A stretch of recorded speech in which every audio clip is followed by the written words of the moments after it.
Hello, hello, hello, hello, hello.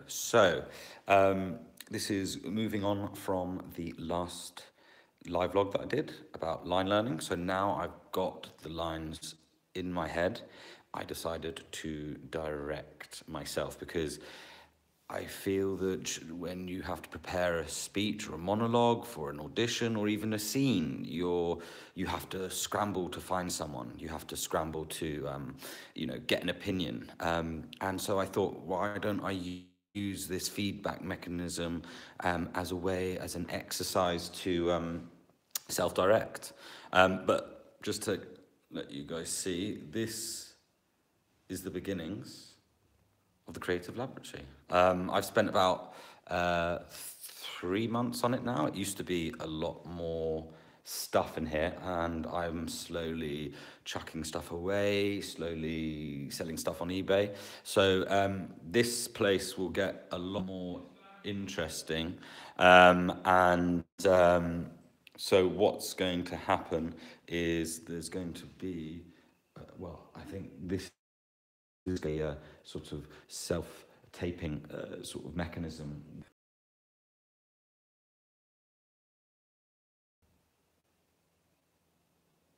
Yeah, okay, you're back, you're back, you're back, you're back. Okay, so what I did was, as you can see, I set up this situation here. I then took myself to the starting point.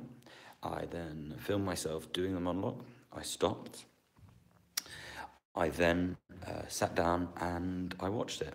And I decided to create a sort of template for the type of note taking so that one can do. So I've obviously put take one there, and then I've split it into a grid of 4, one being empty, which I didn't know what it was at first, but I've got voice, movement, and then acting.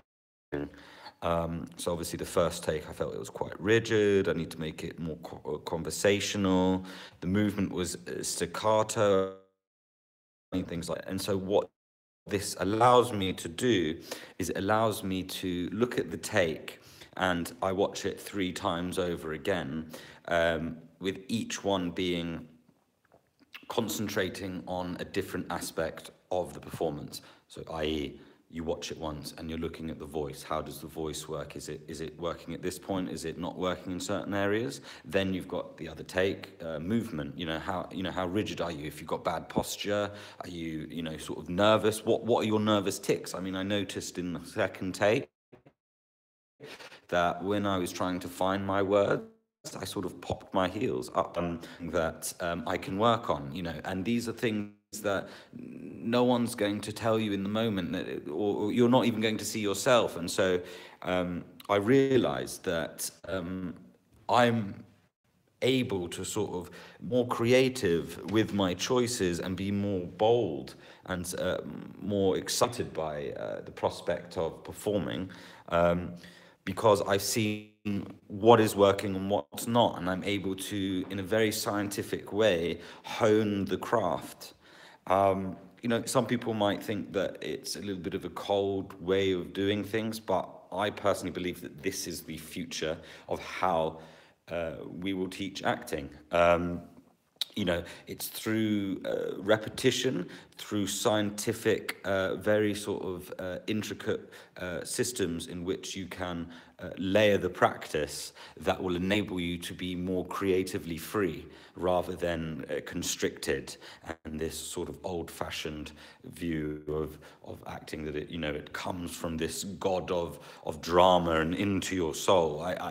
I think that this be the future. So yeah, that's what I've got so far. Again, if you have any more questions or even you have ideas, please do let me know. But I will continue to build the studio, Creative Lab, whatever it may be called. And I will keep doing these exercises. I think the next one I might do when I have time will be a Shakespeare piece, because obviously I've written this one. So, yeah, that's it. Bye.